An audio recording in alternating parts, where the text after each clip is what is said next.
Hey everybody, it's Jay with Elise Guitars.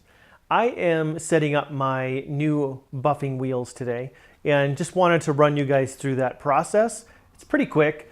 You really only need two things, a rake and a pair of scissors.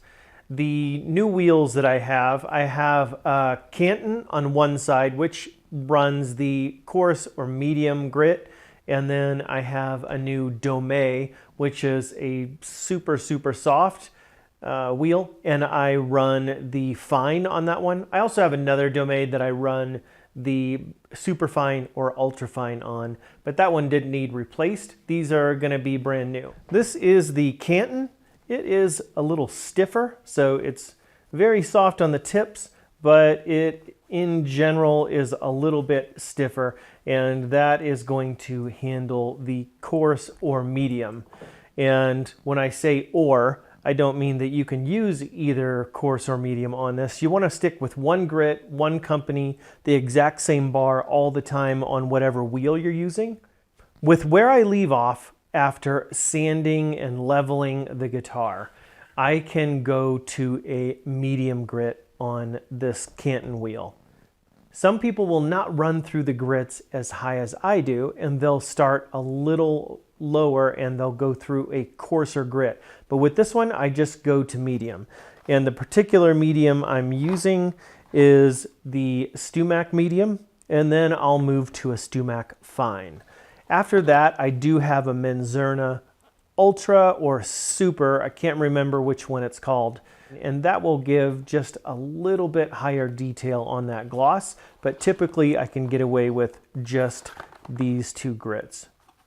When doing anything on the buffing wheel, you don't want to go any higher than the axle. So I don't want to go up here and drag this up here. It's going to flip straight out of my hand. I want to keep everything down low, at the most at level with the axle, and at the lowest point, I really don't want to go any lower than directly below the axle. So it's like this 90 degrees. That's where my safe space is. But when you have something this heavy and fast spinning at you, you do have to be careful. And anytime I'm running these, I will put on a dust mask. This is the one that I use.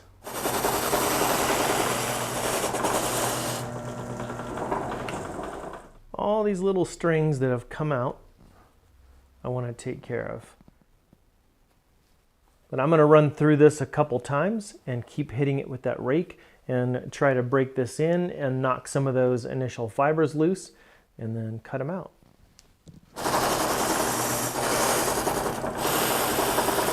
Okay, I have got some more loose threads here that I'm going to take care of. A few more on that run. So all the dust produced from these things and breaking these things in is bad enough. But once we add the buffing compound sticks onto these, that's going to produce a lot of dust, and you really need to protect your lungs on that. So do be very careful. Always wear a mask anytime you're working with buffing materials.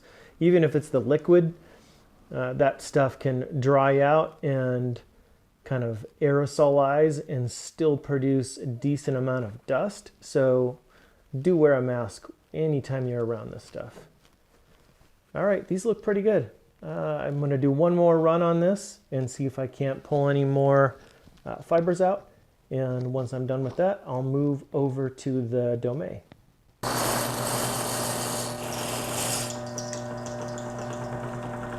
If you see some loose fibers, go ahead and trim those up as you're going through your buffing process.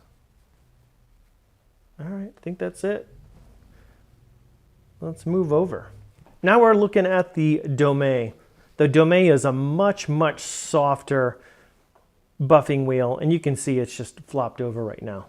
I have two sets of these, and I think these are 16 ply.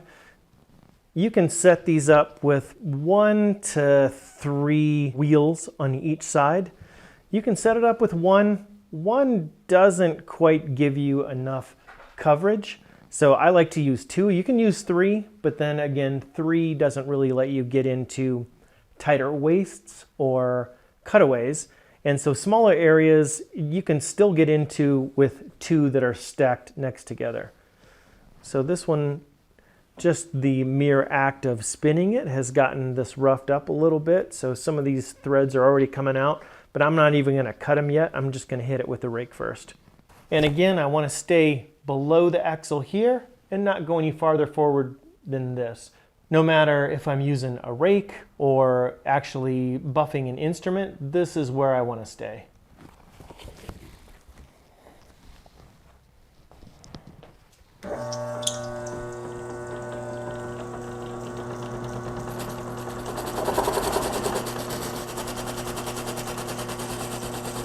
All right, you can see from all the stuff on the floor and all the stuff floating around in the air, these softer wheels do get torn up quite a bit initially from the rake, so I have a lot of cleanup to do right now. A lot of these will just come loose if you pull them. You don't even have to cut them.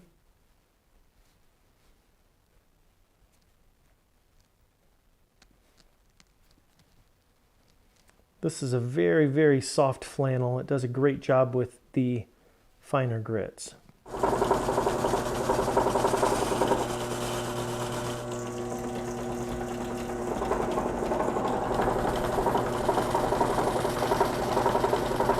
Ooh, okay.